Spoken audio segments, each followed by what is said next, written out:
So last week we did something really important. We asked you to pause and honestly look at your life and health and choose 2 of the 5 essentials that you know deep down need the most support with right now. Not the ones that you're already good at and not the ones that you wish you were working on, but the ones that if they changed, everything else would start to change.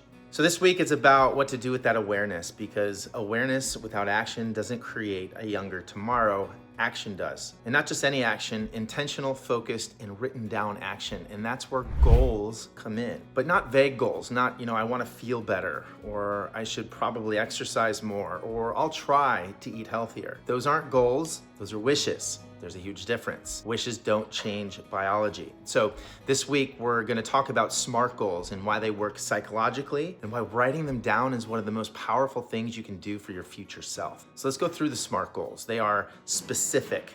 Your brain needs clarity.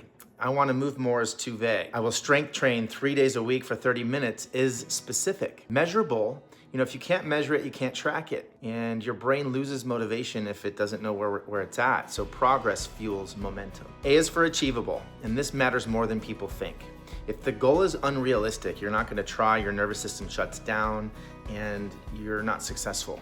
So small wins build confidence, and that's the key. Confidence builds consistency. The R is for relevant.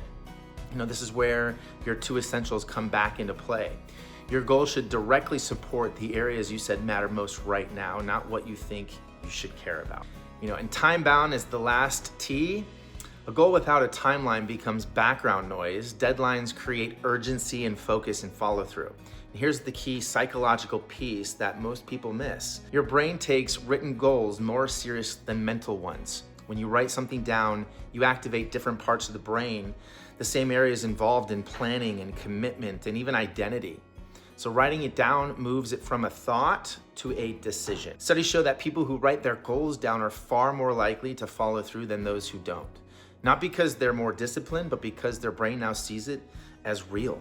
So here's your action step for this week. Take those 2 essentials you chose last week, and for each one, write 1 SMART goal. Not 10, just 1.